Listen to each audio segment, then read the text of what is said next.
Assalamualaikum warahmatullahi wabarakatuh. Perkenalkan, nama saya Rizky Rahmatullah, NPM 217555030 dari Program Studi Akuntansi Perpajakan, jurusan Ekonomi dan Bisnis Politeknik Negeri Lampung. Pada kesempatan kali ini, saya akan membuat video pembelajaran mengenai PSAK 1 penyajian laporan keuangan. Untuk mempersingkat waktu, mari kita simak video pembelajaran berikut ini. Penyajian laporan keuangan. Laporan keuangan adalah suatu penyajian terstruktur dari posisi keuangan dan kinerja keuangan suatu entitas, di mana manajemen entitas, yaitu manajemen entitas bertanggung jawab atas penyusunan dan penyajian laporan keuangan entitas. Tujuan dari penyajian laporan keuangan yaitu memberikan informasi atas posisi keuangan, kinerja keuangan, dan arus kas entitas yang dapat digunakan atau bermanfaat bagi semua kalangan. Laporan keuangan lengkap, yaitu terdiri dari laporan posisi keuangan, laporan laba rugi dan penghasilan komprehensif lain, laporan perubahan ekuitas, laporan arus kas, catatan atas laporan keuangan, informasi komparatif periode sebelumnya, dan laporan posisi keuangan pada awal periode terdekat sebelumnya retroaktif kesalahan. Selanjutnya yaitu karakteristik umum laporan keuangan. Yang pertama, penyajian secara wajar dan kepatuhan terhadap standar akuntansi keuangan. Jadi setiap entitas atau perusahaan itu memiliki standar akuntansi keuangan yang dianut atau ditentukan tersendiri. Dan kedua, yaitu entitas yang laporan keuangan telah patuh pada standar akuntansi keuangan membuat pernyataan eksplisit kepatuhan pada standar akuntansi keuangan. Jadi entitas atau perusahaan yang sudah menyusun laporan keuangannya sesuai atau patuh atas standar akuntansi keuangan yang telah ditentukan oleh perusahaan, maka perusahaan tersebut harus membuat pernyataan secara eksplisit kepatuhan atas standar akuntansi keuangan yang telah ditentukan.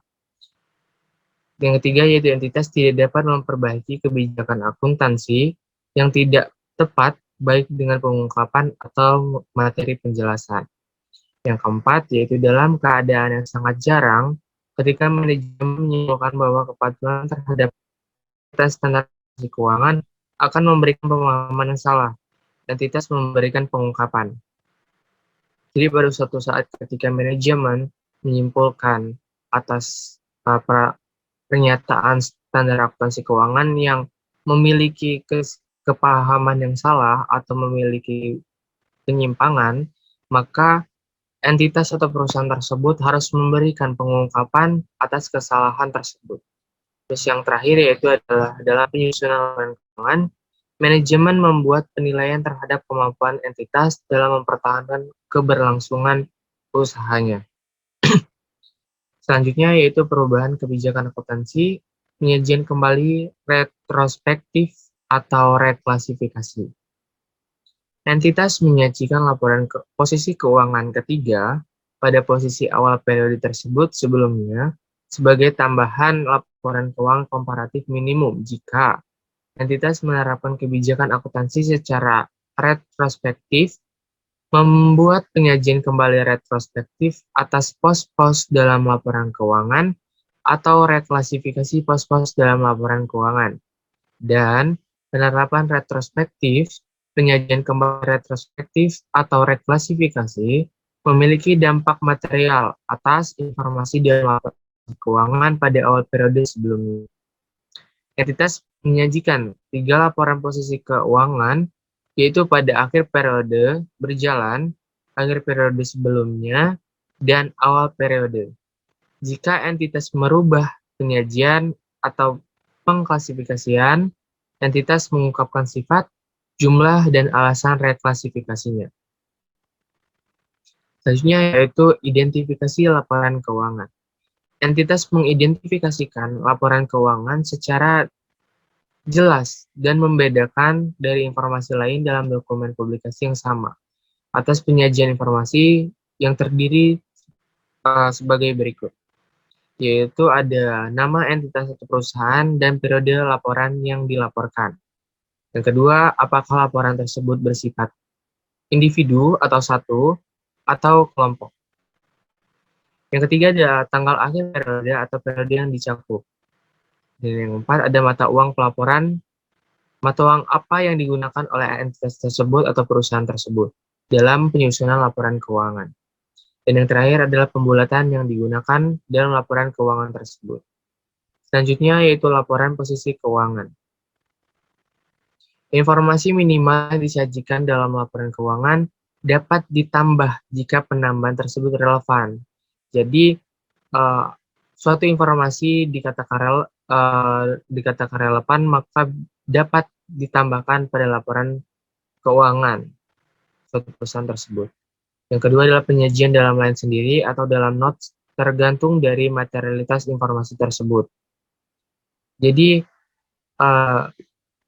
penyajian informasi tersebut disajikan dalam baris tersendiri jika informasi tersebut materialitas atau penting dalam penyusunan laporan posisi keuangan tersebut. Yang ketiga adalah pos tambahan, judul subtotal boleh disajikan sepanjang relevan. Yang keempat, penyajian aset lancar dan tidak lancar, dan liabilitas jangka pendek dan jangka panjang sebagai klasifikasi yang terpisah, kecuali penyajian berdasarkan likuiditas atau seberapa cairan aset tersebut atau liabilitas tersebut, maka digunakan urutan likuiditas. Dan yang terakhir yaitu pembedaan lancar dan tidak lancar berdasarkan realisasi atau penggunaan aset atau penyelesaian kewajiban liabilitas dalam jangka waktu 1 tahun. Aset dan liabilitas jangka pendek. Klasifikasi aset lancar jika mengharapkan atau akan merealisasikan aset dalam jangka waktu 12 bulan setelah pelaporan atau kas atau setara kas, kecuali aset tersebut penggunaannya untuk menyelesaikan liabilitas sekurang-kurangnya 12 bulan setelah periode pelaporan. Jadi aset tersebut jika digunakan dalam jangka waktu lebih dari 12 bulan, maka aset tersebut dapat diklasifikasikan sebagai aset tetap atau aset tidak lancar. Selanjutnya, klasifikasi liabilitas jangka pendek. Jika liabilitas tersebut jatuh tempo untuk diselesaikan dalam jangka waktu 12 bulan setelah periode pelaporan atau tidak memiliki hak tanpa syarat untuk menunda penyelesaian liabilitas selama sekurang-kurangnya 12 bulan setelah periode pelaporan. Jadi liabilitas tersebut jatuh tempo lebih dari 12 bulan atau memiliki hak tanpa syarat untuk penundaan penyelesaian liabilitas, maka liabilitas tersebut dapat kita klasifikasikan sebagai liabilitas jangka panjang. Selanjutnya yaitu laporan laba rugi dan penghasilan komprehensif lain. Penghasilan komprehensif terdiri dari laba berjalan dan penghasilan komprehensif lain. Laporan laba rugi komprehensif dapat disajikan dengan dua cara, yaitu cara pertama, bagian pertama laporan laba rugi, dan dilanjut bagian kedua penghasilan komprehensif lain. Lalu cara yang kedua yaitu laporan laba rugi dan laporan penghasilan komprehensif yang dimulai dari laba rugi tahun berjalan. Lalu laba rugi periode berjalan dan laba komprehensif dialokasikan untuk pemegang saham, pengendali, dan non-pengendali. Lalu klasifikasi beban berdasarkan fungsi dan sifat jika disajikan berdasarkan fungsi diharuskan. Yang terakhir yaitu pengungkapan berdasarkan sifatnya. Kemudian ada penghasilan komprehensif lain. Penghasilan komprehensif lain yaitu berisi pos-pos penghasilan dan beban atau termasuk penyesuaian reklasifikasi yang tidak diakui dalam laba rugi sebagaimana disyaratkan atau diizinkan oleh standar akuntansi keuangan. Penghasilan komprehensif lain disajikan berdasarkan kelompok, yaitu yang pertama ada kelompok tidak akan direklasifikasi lebih lanjut ke laba rugi atau tidak dipindahkan atau tidak dimasukkan ke dalam laporan laba rugi. Yang kedua akan direklasifikasikan lebih lanjut ke laba rugi ketika kondisi tertentu terpenuhi. Jadi pada penghasilan komprehensif lain ini dapat kita pindahkan atau dapat kita masukkan kepada laporan laba rugi ketika suatu kondisi tertentu terpenuhi. Dan yang ketiga yaitu bagian penghasilan komprehensif dari asosiasi diklasifikasikan berdasarkan yang akan direklasifikasi ke laba rugi atau tidak direklasifikasi tergantung jenis penghasilan komprehensif lainnya. Selanjutnya yaitu laporan perubahan ekuitas atas laporan keuangan. Yang pertama yaitu analisis penghasilan komprehensif lain berdasarkan pos. Yang kedua jumlah dividen yang diatribusikan kepada pemilik dan nilai dividen per saham diungkapkan dalam catatan atas laporan keuangan.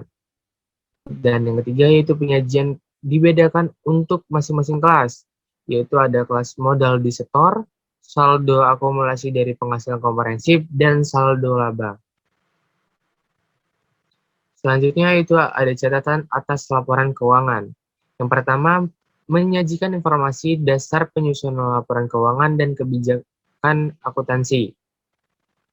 Jadi, dalam catatan laporan keuangan ini menyajikan atau memberikan informasi dasar atas seluruh penyusunan laporan keuangan sesuai dengan standar akuntansi yang telah ditentukan oleh perusahaan tersebut.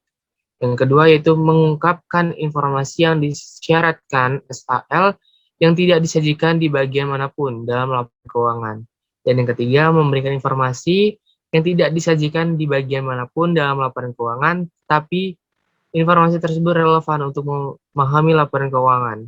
Jadi suatu informasi tersebut sangat relevan dalam untuk memahami laporan keuangan tersebut, maka informasi tersebut harus dicantumkan atau dituliskan dalam catatan atas laporan keuangan. Mungkin sekian yang dapat saya sampaikan dalam video pembelajaran kali ini. Kurang dan lebihnya saya mohon maaf, kepada Allah saya mohon ampun.